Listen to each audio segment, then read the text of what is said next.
For my chicken soup, you will need rice. You will need better than bouillon. Really good stuff here. Some black pepper, turmeric, lemon pepper, onion powder, squash and zucchini, broccoli, asparagus, carrots, cilantro, corn, mushrooms, celery, green onion, white onion, a lime, and your chicken breast.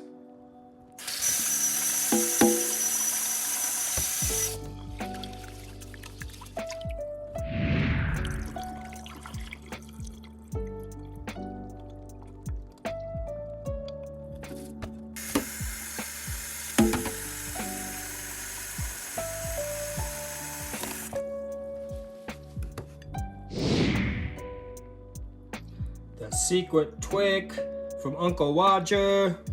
Actually, I didn't learn that from Uncle Roger. You know, all of us Asians, we're just kind of born knowing that when it comes to a rice cooker.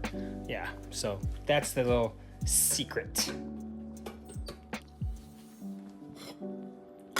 Now we're cooking our rice.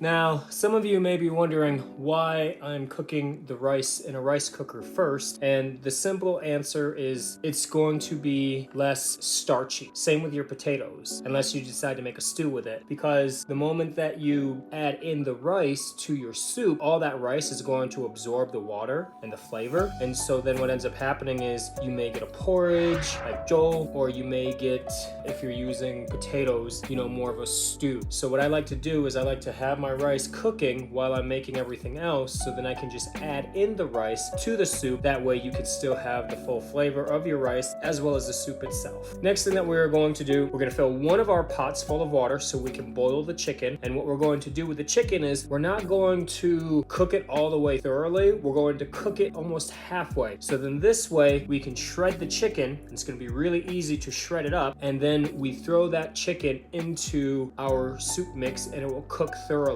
as we're making it. The other pot that we're going to use is we're going to put extra virgin olive oil in it, and we're going to throw in the harder vegetables such as our carrots, our zucchini, and our squash. They're not too hard, but if you cook them sooner, same with the asparagus, at least the stems, they will be much softer when we eat them when we're cooking it all together.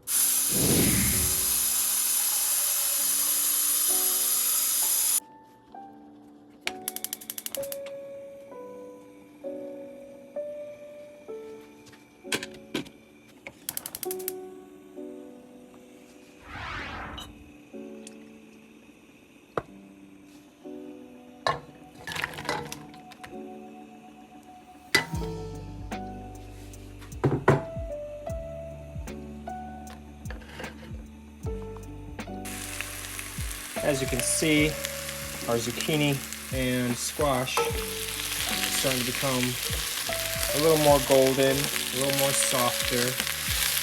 And all you're going to do, twirl it around. That's it. And what you can do, if you want to, is you can start adding in your seasoning. Black pepper, pink salt, all that great stuff. Now I'm going to add in the other harder vegetables, such as the broccoli, the carrots, and the asparagus. Mix all of those bad boys in together. Oh yeah, the other thing I forgot is we are going to add in garlic, so make sure you have garlic.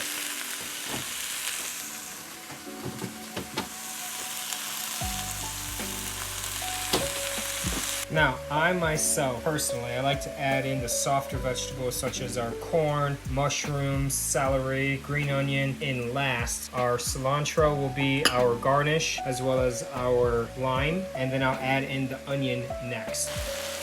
Now, I've added in the onion. Sometimes people would like to add in the onion first so they can saute it, but I want to actually still taste my onion. I don't want it to be sauteed.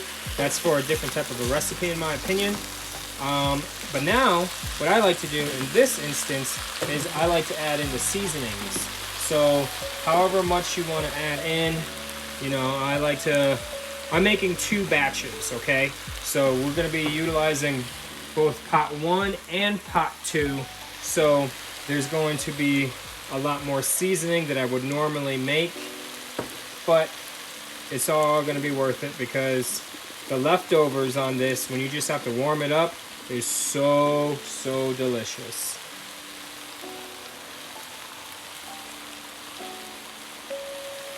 For our chicken, once you remove it from the bag and the individual packages, you're literally just gonna put it into the boiling water for the other pot that we have.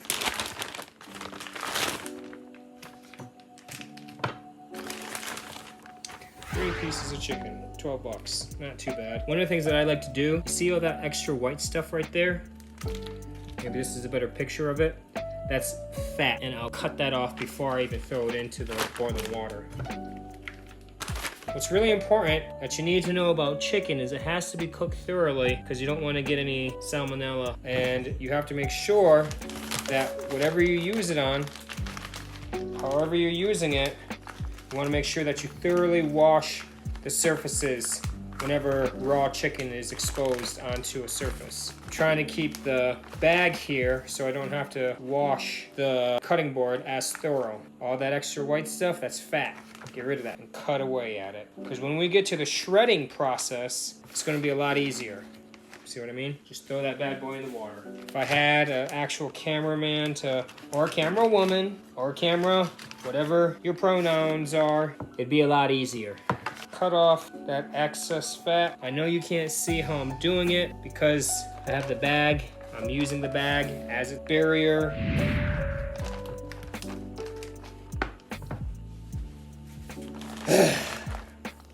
Well, it's out of the bag anyway, so F it, right? As you can see, I'll grab the fat, cut it like that. Cool.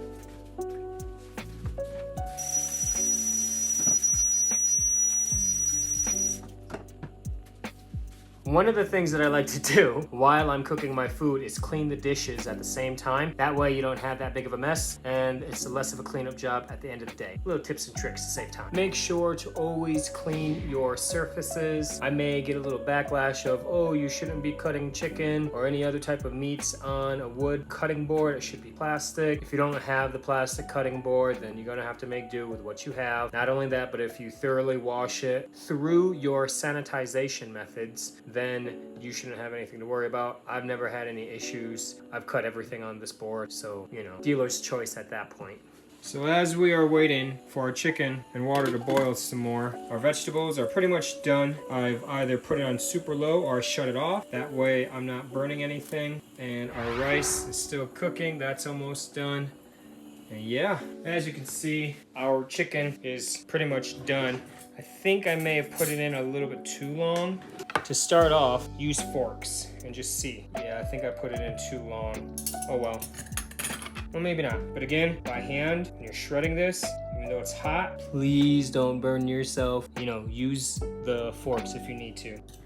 Yeah, it works, but it may not be in the best way that you want it to be. Because all that right there, I could have easily just did all this real quick. But it is hot, so I leave it at your own discretion. You guys don't want to see all this because this takes a long time, but I'm gonna do this and then you'll see the results after I'm done with everything. Okay, so this is actually the sweet spot of where you want your chicken, where it's half cooked, half not, because like I said, you want to be careful to make sure that you thoroughly cook your chicken, but it will be thoroughly cooked because it's going to be cooked into the broth. Now, that water that we used for boiling the chicken is actually going to be the base for the water because it still has all of that protein. It does still have the nutrients and vitamins from the water itself. We're going to use that water that we had for the chicken and we're going to combine it and start using that. So this, half of the vegetables are gonna go into here, half of the water is gonna go into here. That way we'll have 2 pots going and then we'll add in our chicken and all that other good stuff. So now, again, half of the vegetables, half of the water. Let's turn these bad boys back on. We'll have it on a good medium. We're gonna take this bowl of chicken, put half of it in this pot and the other half in that pot. So again, just like this.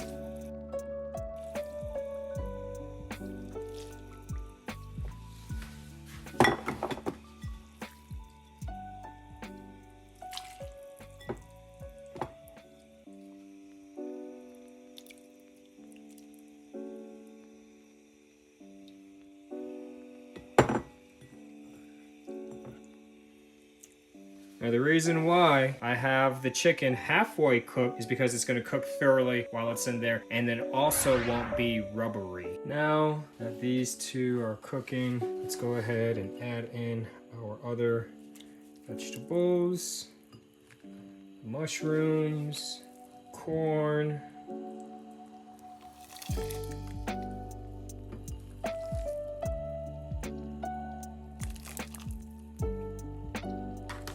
celery,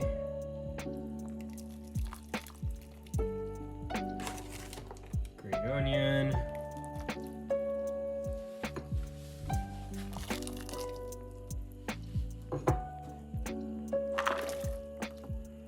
and then we will mix all that in. The last part is putting in the bouillon. If you want to, what you can do beforehand is just go ahead and get a little taste test. Wow, I may not even have to put in that much bouillon actually. And now here is our final product. All the chicken, all the different vegetables, adding in the rice, garnish it a little bit more with the cilantro. Then use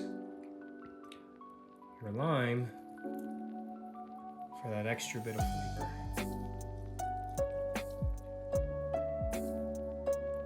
Bon appetit. Let me know in the comment section if you like it or not.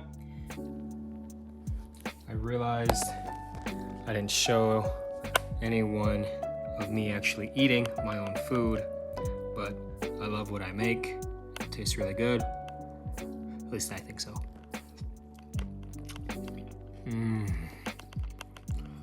So good, so good.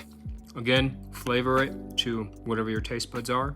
I used a little more bouillon than I expected, but again, so good. And the big 2 pots that I have, that'll last me like 4 days if I'm eating it every single day for every meal. Try it out. Let me know in the comment section below what you think, if you like it, if you don't. Or also, just let me know what you would add in. Are you going to add in red onion? Are you going to add in potatoes? You let me know. See y'all in the next one.